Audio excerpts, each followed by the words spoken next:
بسم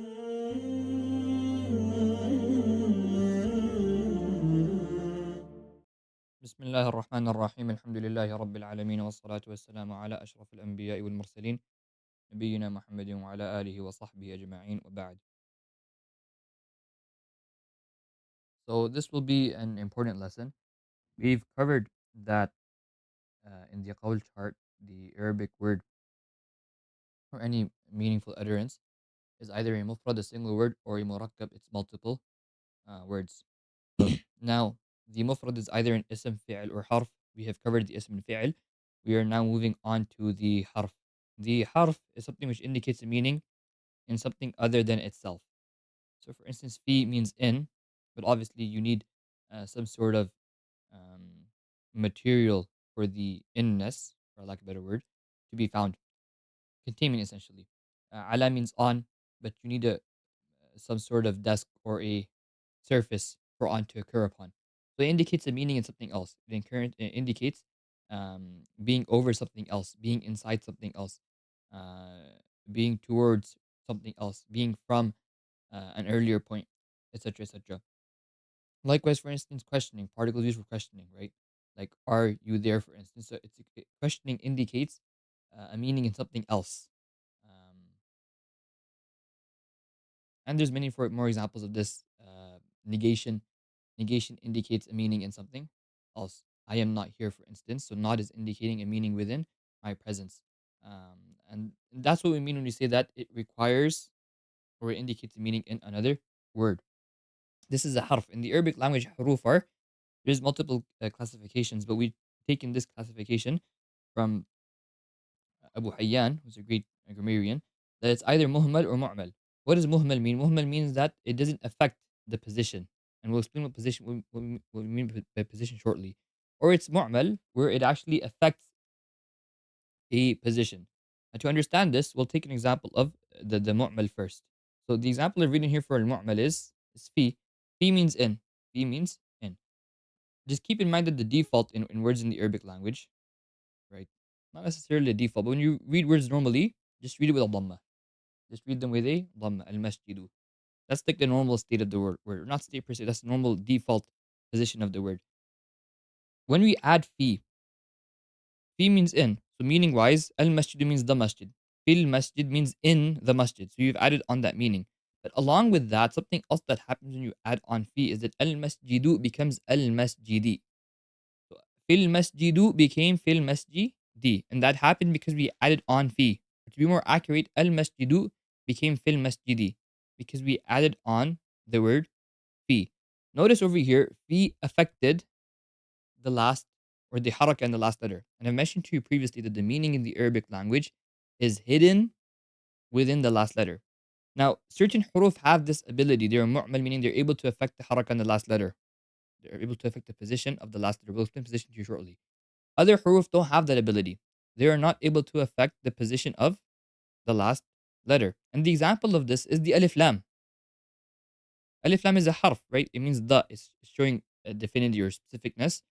That's the meaning in another word. If you have rajulun, right, and you add on an alif lam, and hence it becomes ar-rajulu. Now, meaning wise, clearly alif lam added the meaning specification, but it didn't affect the position of the last letter. What do I mean by this? You'll see that, oh, it dropped off the tanween. It dropped off the double haraka, but it didn't change that initial dhamma into a kasra. It couldn't change that initial dhamma into a fatha. It's true, the double dhamma is no longer there. Rajulun became ar-rajulu. And meaning wise, there was clearly a change. But in terms of position, it's not like rajulun became rajulin. As opposed to if you were to add a harf mu'mal, a harf which has the ability to affect position prior to the word rajul. For instance, if we were to write ila, rajulun will become rajulin. So you notice how the ila affects the position of the word. Not simply changing it from a double haraka to a single haraka. It's changing the haraka itself. Ila rajulin. You have, for instance, ila rajuli. Ar-rajulu becomes ar-rajuli. And you'll see that this is occurring because of the ila, it's occurring because of the fi, it's occurring because of the lan. This is what we mean when we say harf is mu'mal versus muhmal. Now, this is a basic explanation, and this will make a lot more sense. This will make a lot more sense as we read ahead. And this is, at this point, we are entering into a very important part of the language, a very important discussion in the language. So please pay close attention. There's two things to keep in mind over here. Number one, we've mentioned before that words are either mufrad or murakkab, um, a stream of words, for instance. Now, when a word is brought by itself, right, we don't need to worry about that too much. But when a word comes in a stream of words, it's made brought together as a sentence or is brought together as a phrase. Now, this is going to result in something um, which we call i'rab. And the meaning of this word i'rab, perhaps this will be better explained at a later time. For now, just keep this concept in mind. In Arabic, a single word can play multiple roles. So you have different sentences. The very same word can be playing different roles in each sentence. For example, and we've mentioned this example before, you have the verse waritha Sulaymanu Dawuda. That Sulaiman alayhi salam inherited Dawood alayhi salam. Over here, what role is Dawood playing? Dawood in this verse is playing the role of what we refer to as an object. Now, object over here means that the verb of waritha is occurring upon it. So who's doing the verb? Sulaiman.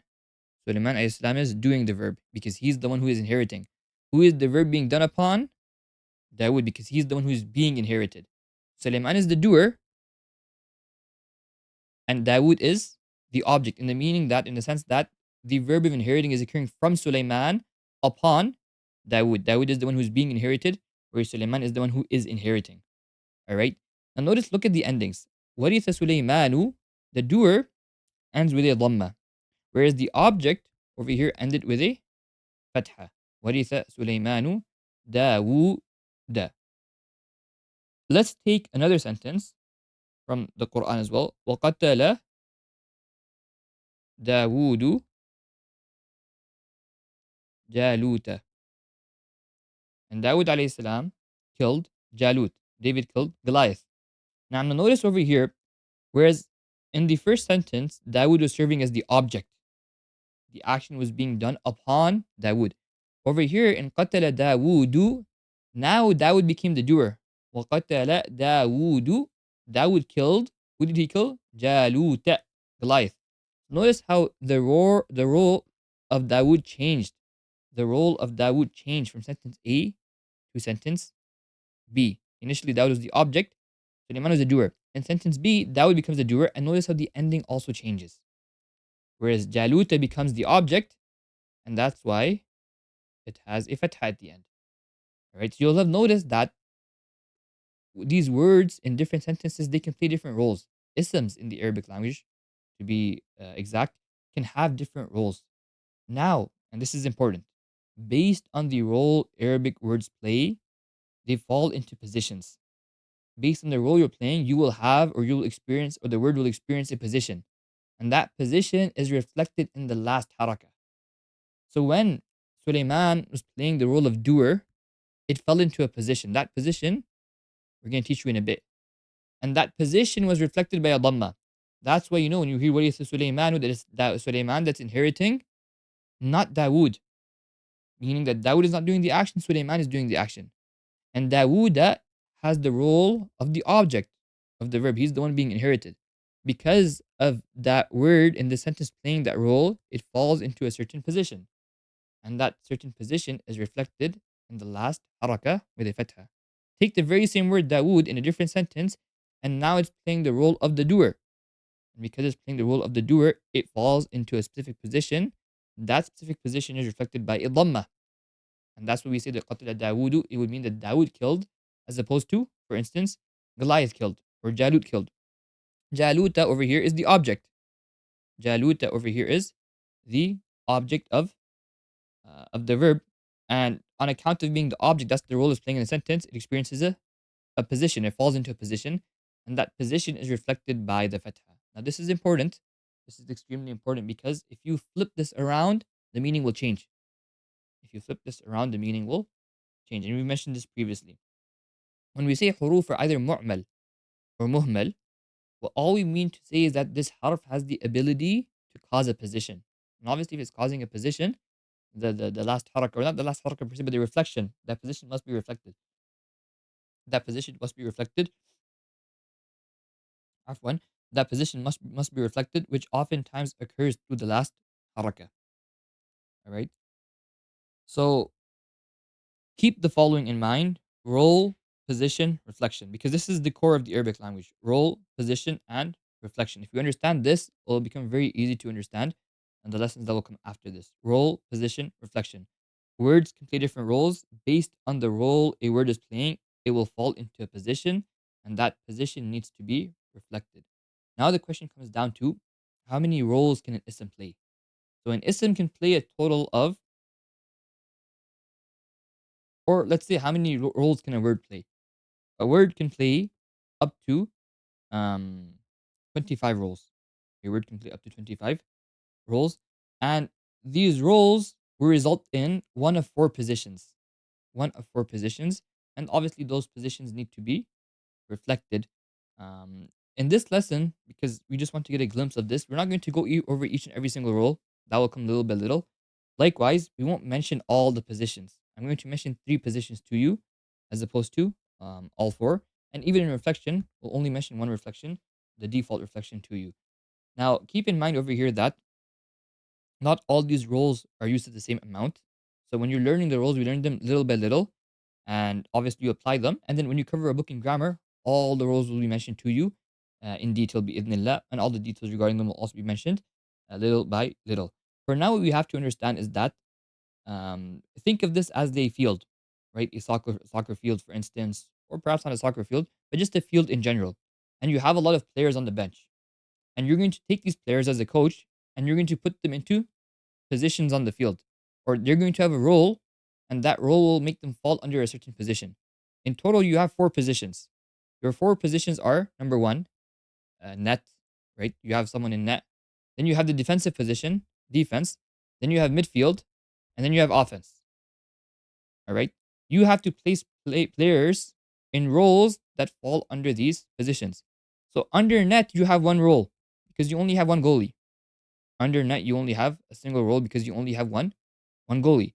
Under defense, you have multiple roles. Okay. But all of these roles, you have a total of nine roles. All of them, they fall under the defensive position. Okay. Under midfield, you have many more roles. You have a total of 13 roles under midfield. But all of these roles, all the players that are going to be in this role will fall under the midfield position. And under offense, you have two roles. All right. There, for instance, the right hand striker and the left hand striker, only two roles, but both of them fall under the offensive or the offense position. Now, obviously, in order to determine um, which one of your players is in the defensive role and which one of these players is in the midfield role and which one of these players is in the offensive role, you want some sort of reflection, right? So the way we reflect this is we say that, look, the players in the defensive role, they're all going to wear a green shirt. The players in the midfield role, they will all wear a red shirt. And the players in the offensive role, they will all wear a blue shirt. And in this method, you've placed every player in a role. Based on that role, the player falls under a position, and that position they're in will be reflected by a shirt. Arabic words are very similar, right? You have a team of words used in order to convey a meaning, and you, the speaker, are the coach. So you put word one, word two, and word three. Word one plays a certain role in the sentence. And because it's playing that certain role, it will fall under a position, and that position will be reflected through the last harakah. Word two will play a certain role in a sentence. And as such, it will fall into a position, and that position will be reflected in the last harakah. Word three will fall under a certain role. And because it's playing that role, it will fall into a position, and that position will be reflected through the last harakah. That is what we call i'rab. And this is where the concept of these three positions, which we're mentioning to you right now, raf, nasb, and jar. So we have many positions. We have four positions, afwan. From these four, we're mentioning three to you right now, raf, nasb, and jar. The raf position is reflected by a dhamma. And there's a total of 9 roles that are going to fall under the rafa position. The nasab position is reflected by a fatha. And there's a total of 13 roles that will fall under this position. And finally, the jar position is reflected by a kasra. And there's a total of 2 roles that will fall under this position. And through this, it's very easy and simple to understand the Arabic language. Now, obviously, at this point, all this is theory. So let's take a look at a few examples and try to understand this. Just keep in mind, for now, you don't actually know the roles. Bismillah, in the upcoming lessons, will teach you the roles of jar specifically and a few more roles in the other areas. But as of now, you don't know the roles. So you don't know what role will result in a word going into the position of jar, right, the offensive position, which is reflected by kasra. You don't understand which role will result in a word going into the position of nasab, which is the midfield position, which will be reflected by fatha. And you don't know what role will result in a word going into the rafa position, which is your defensive position here, um, which will be reflected by a dhamma. But what we can explain to you right now is that if you see a dhamma, because dhamma is a reflection of rafa, right? For now, you can say that you understand that the specific word is in the position of rafa because it's being reflected by a dhamma. This specific word is in the position of fatha because it's being reflected by a nasb. And this specific word is in the position of a jar because it's being reflected by a kasra. Um, and it's in the, this specific word is in the position of nasab because it's being reflected by a fatha. Now, obviously, we're going to expand on this later on. But for now, let's apply this to a few examples. Number one, القلم على المكتب. القلم على المكتب. So over here, only apply the roles and positions, not roles per se, but positions and reflections to the highlighted words. So القلم, the pen, is على المكتب, on the desk. I want you to apply the position and role to these two words. And your cheat code for this, as I mentioned earlier, is role, position, reflection. But for now, we're only going to be focusing on position and reflection. Al qalamu, which position is that in? So the answer to this is that al qalamu is in the defensive position. Al qalamu is in raf. How do I know that al qalamu is in raf? That dhamma at the end.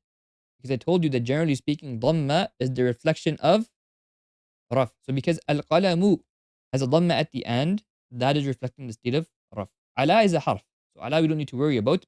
But just for the sake of our previous lesson, ala over here is a harf mu'mal. Why? Because why am I saying it's mu'mal? It's inducing or it's affecting the position. Because look at the upcoming word. Al-maktabu turned into al-maktabi. Al-maktabu turned into al-maktabi. So this ala was able to affect the position of al-maktab. That's how you know ala is a harf mu'mal. And we'll explain to you exactly what type of harf ala is in the next lesson bi'idhnillah.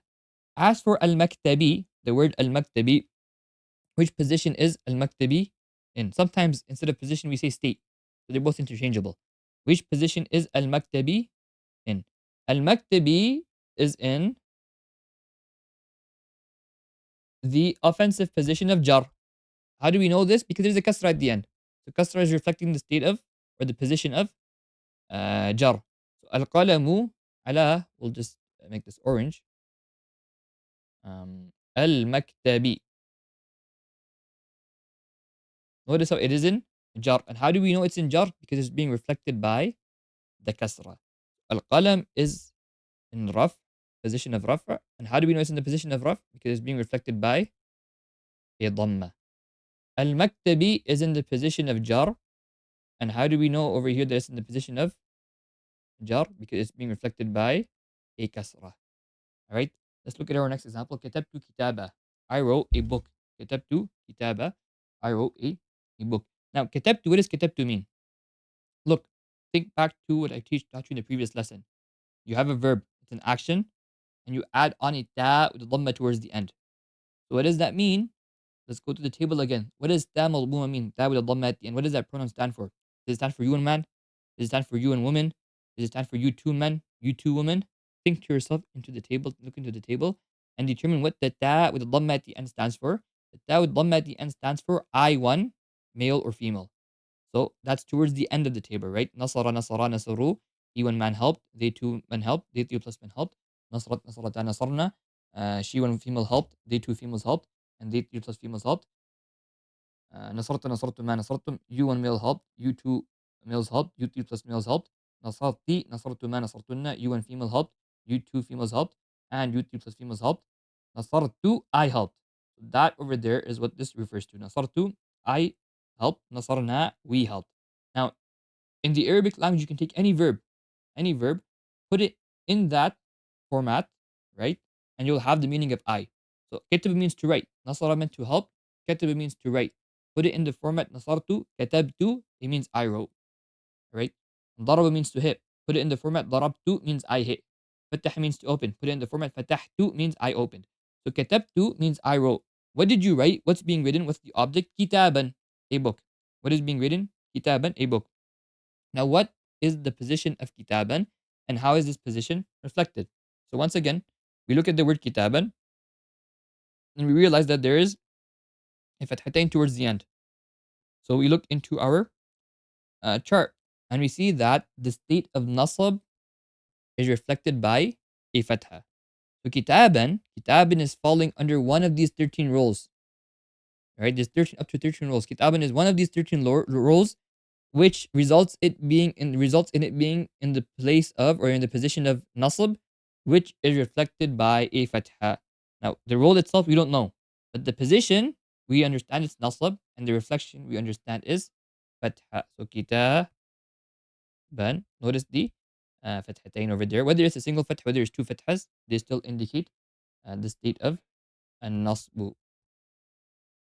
Right, and this is reflected by a fatha. نصر الطالب رجلا في القاعة. The student helped a man in the classroom. The student helped a man in the classroom. So نصر, again, we're going to work on with the highlighted words. نصر الطالب, the student helped. الطالب over here is doing the action. So which position is الطالب in? And how is this position reflected?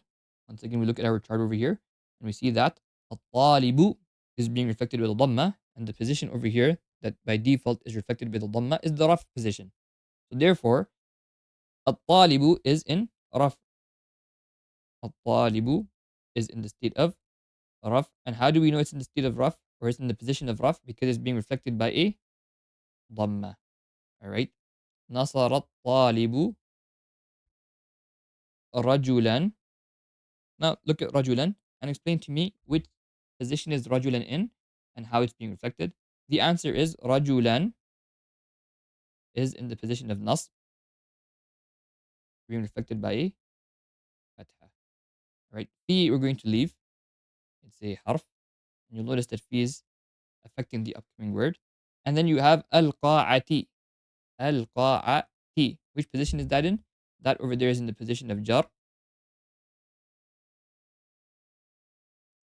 And it's being reflected by a kasra. So with this, you've understood, or you're able to apply to a degree how positions and reflections work. Now, obviously, there's a lot more to cover over here. We're going to build on this. But for this level, I just want you to try your best to apply this to the verses you come across.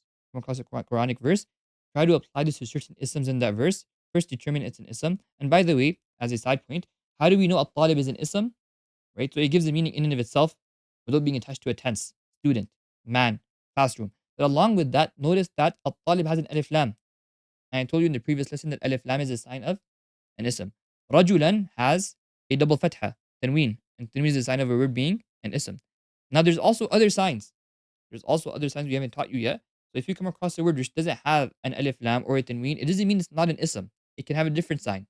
Over there, apply the meaning. Does it indicate a meaning without being attached to a tense? Yes, it indicates a meaning without being attached to a tense, and therefore it is an ism.